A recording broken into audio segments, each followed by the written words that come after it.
பேர் வந்து அரஃபாவுடைய மைதானம். இந்த மைதானம் அரஃபாவுடைய மைதானம்.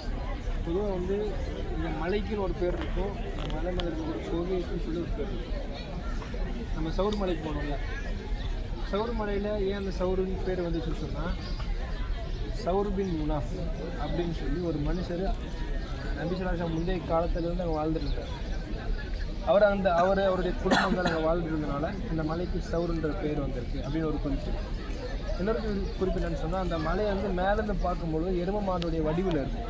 இப்போ அதெல்லாம் உடச்சதெல்லாம் இல்லை, மேலேருந்து பார்க்கும்பொழுது எரும மாடோட வடிவில் இருக்கும். சவுருன்றதுக்கு இன்னொரு அர்த்தம் எரும மாடுன்னு சொல்லி ஒரு அர்த்தம் இருக்குது. அதனால் அந்த இடத்துக்கு என்ன பேர் இருந்துச்சு, சவுருன்னு பேர். அதே மாதிரி இந்த மலைக்கு ஒரு பேர் இருக்குது. என்ன பேர் இந்த மலையோடைய பேர்? ஜபலே ரஹ்மத். இந்த இடத்துக்கு ஒரு பேர் இருக்குது, இந்த மலைக்குன்னு ஒரு பேர் இருக்குது. இந்த இடத்தோட பேர் அரஃபாவோட மைதானம், இந்த மலையோட பேர் ஜபலே ரஹ்மத். இந்த இடம் எந்த நாளில் மிக சிறப்பு மிக்க இடமா இருக்குன்னு சொன்னால், ஹஜ்ஜுடைய நாள் பிறை 9 வர 9 அரஃபாவுடைய. நம்மளாம் அங்கே என்ன செய்வோம், ஊரில் இருக்கும்போது நோன்பு வைப்போம். நம்ம என்ன செய்வோம், நோன்பு வைப்போம்.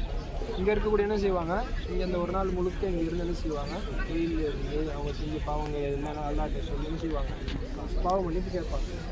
அந்த அரஃபாவுடைய நாளில் இந்த மைதானத்தில் யார் என்ன துவா கேட்குறாங்களோ, இந்த துவாவை அல்லாஹ் தாலா சொல்கிறான், யார் கடல் நுரைய அளவுக்கு பாவங்கள் செஞ்சுருந்தாலும் அல்லாஹ் தாலா செய்வாங்க, அந்த பாவங்களை மன்னிச்சிடுவாங்க.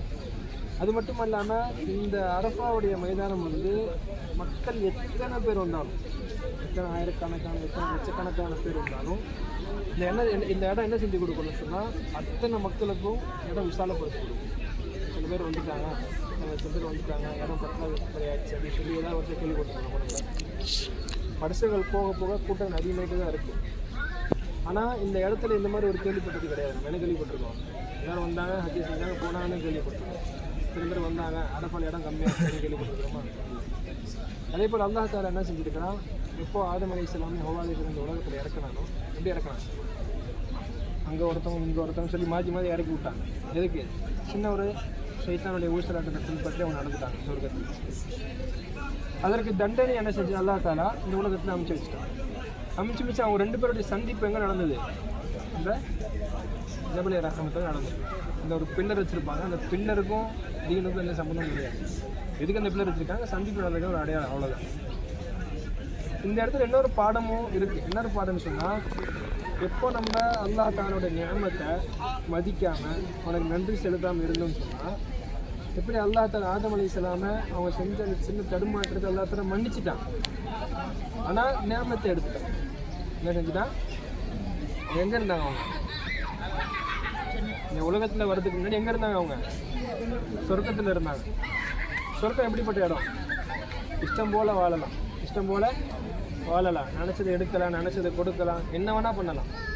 அவ்வளோ பெரிய நியமத் அல்லாஹ் தாலா கொடுத்து வச்சுருந்தான். ஆனால் ஒரு சின்ன ஷைத்தானுடைய ஊசலாட்டத்தினால அல்லாஹ் தாலா என்ன செஞ்சுட்டான், அவன் அந்த சமயத்தில் ஷைத்தான் என்ன செஞ்சான், அவங்கள மறக்கடிச்சிட்டான். அல்லாஹ்வுடைய நினைவை விட்டு யாரை மறக்கடிச்சிட்டான், ஆதம் அலைஹிஸ்ஸலாமை மறக்கடிச்சின்னு காரணமாக அல்லாஹ் தாலா என்ன செஞ்சுட்டான், அந்த நியமத்தை எடுத்துட்டு ஆனால் பாவங்களை மன்னிச்சிட்டான்.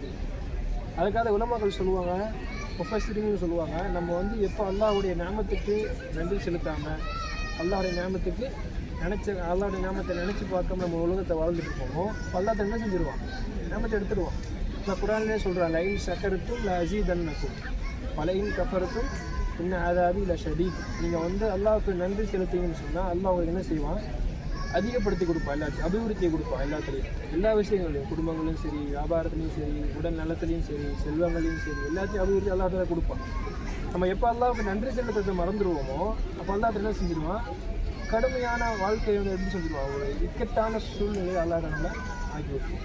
நம்ம அப்போ நினைப்போம், அல்லாஹ் என்ன நினைப்போம், அல்லாஹ் வாழ்க்கை எப்படி ஆயிடுச்சு, வாழ்க்கை அப்படி ஆயிடுச்சு, எப்படி ஆயிடுச்சு சார். எதுக்கு? அல்லாஹ் கொடுக்கும்போது நம்ம நன்றி செலுத்தாதன் காரணமாக அல்லாஹ் என்ன செஞ்சுட்டான், இந்த நெருக்கடியான வாழ்க்கையை கொடுக்கும். அதே போல் இந்த அரஃபாவுடைய மைதானத்தில் நபி ஸல்லல்லாஹு அலைஹி வஸல்லம் அவங்க செஞ்ச ஒரு மிகப்பெரிய ஒரு பிரசங்கம் தான், ரொம்ப பிரபல்யமான ஒரு பிரசங்கம். இந்த பிரசங்கத்துடைய பேர் என்ன சொல்லுவாங்க, ஹஜ்ஜத்துல் விதா அப்படின்னு சொல்லுவாங்க. அதாவது நபி என்ன செஞ்சாங்க, கடைசி ஹஜ், அவனுடைய கடைசி ஹஜ்ஜில் அவங்க என்ன செய்கிறாங்க, ஹஜ்ஜு முடிச்சுட்டு அந்த அரஃபாவுடைய மைதானத்தில் தங்கிட்டு அன்றைக்கி என்ன செய்கிறாங்க, சஹாபாக்கள்கிட்ட உரை நிகழ்த்துறாங்க. என்ன உரை நிகழ்த்துறாங்க, சில முக்கியமான ஒட்டுறக்கமான விஷயங்கள் தான் சொல்கிறாங்க, ரொம்ப விரிவான விஷயங்கள் தான் சொல்லலை. இந்த மக்கா மதீனா இந்த 2 நகரங்களில் இஸ்லாமிய சின்னங்கள் என்னென்ன இருக்குது? முதல்ல மக்கா இருக்குது, காபத்துல்லா இருக்குது. 2வது மதீனா, 3வது பைத்துல் முகத்தஸ். அதுக்கப்புறம் நிறைய சின்னங்கள் இருக்குது. அரஃபாட் மைதான் இருக்குது, சஃபா மருவா இருக்குது, மக்காம் இப்ராஹிம் இருக்குது, ஜம்சம் கிணறு இருக்குது, நிறைய சின்னங்கள் இருக்குது. எல்லா சின்னங்களுக்கும் எவ்வளோ கண்ணியம் இருக்குது, எவ்வளோ கண்ணியம் இருக்குது. மக்களுடைய கண்ணியங்களை அளவிட முடியுமா? நபி ஸல்லல்லாஹு அலைஹி வஸல்லம் மதிப்பை அளவிட முடியுமா? பைத்துல் முகத்தஸுடைய கண்ணியை அளவிட முடியுமா? எவ்வளோ சிறப்பு இருக்குது. இந்த எல்லா சிறப்பை விடவும் ஒரு முஃமினுடைய சிறப்பு வந்து மிகவும் இருக்குதுன்னு சொல்லியிருக்காங்க. இதான் முதல்ல சொன்னாங்க. நபி எது முதல்ல சொன்னாங்க? இதை தான் அந்த பிரசங்கத்தில் முதல்ல சொல்கிறாங்க. நீங்கள் உங்களுடைய முஃமினுடைய மனசை உடைச்சிங்கன்னு சொன்னால் இந்த எல்லா இஸ்லாமிய சின்னங்களும் நீங்கள் உடைத்ததற்கு சமமான.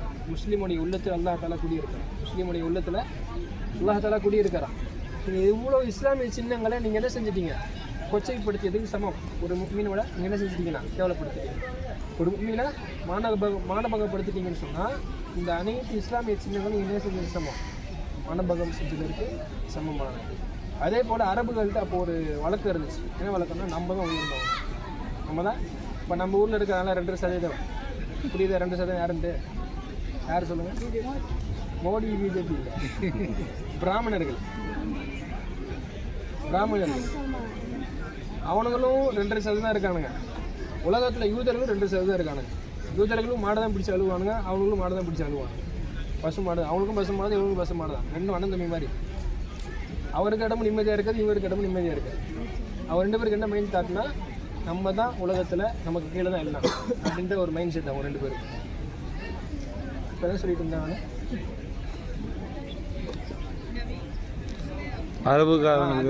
அரபுகள்கிட்ட ஒரு பழக்கம் இருந்துச்சு. என்ன பழக்கம்னு சொன்னால், நம்ம தான் உயர்ந்தவங்க, நம்ம தான் உயர்ந்தவங்க அப்படின்ற ஒரு பழக்கம் இருந்துச்சு.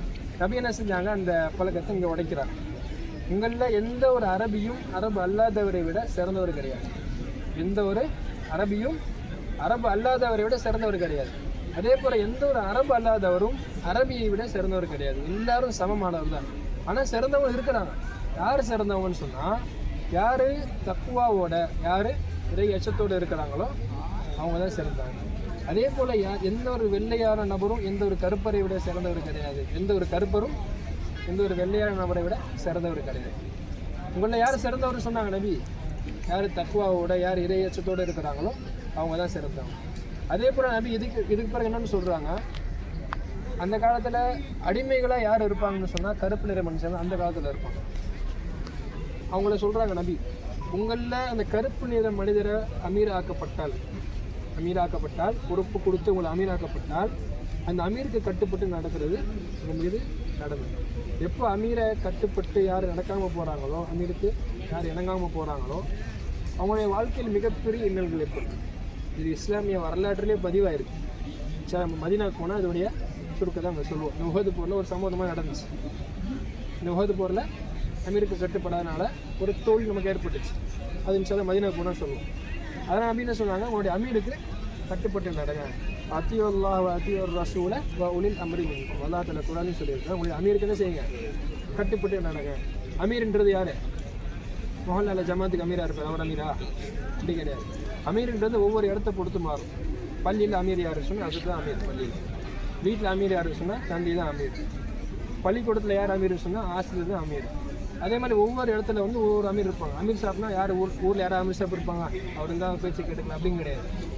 அதே போல் ஒவ்வொரு அமீருக்கும் எல்லா தனி கேள்வி கேட்பான். அமீர்கிட்டையும் கேள்வி கேட்பான். அந்த அமீருக்கு கீழே யாரெல்லாம் இருக்கிறாங்களோ அந்த அவங்கள பற்றி எல்லாத்துக்கும் அமீருக்கு தான் கேள்வி கேட்பாங்க. அவனுக்கு பிள்ளைகளை கொடுத்தேனே, அவனுக்கு மனைவியை கொடுத்தேன், நீங்கள் என்ன செஞ்சேன், அவங்களோட தீனை எத்தி வச்சு இல்லை நல்லா இருந்தால் என்ன செய்வான்? தந்தைக்கிட்ட கேள்வி கேட்பான். அதே மாதிரி ஆசிரியர் அல்லா தஆலா கேள்வி கேட்பான். நான் உனக்கு என்ன செஞ்சேன்? இவ்வளோ மாணவர்களை கொடுத்தேன்ல, உனக்கு நான் இல்மை கொடுத்தேன்ல, இந்த இல்மை கொண்டு மாணவர்கள் என்ன செஞ்சியா இல்லையா, கல்வி கற்றுக் கொடுத்தியா இல்லையா அப்படின்னு அல்லா தஆலா என்ன செய்வான்? ஆசிரியர்கிட்ட கேள்வி கேட்பான்.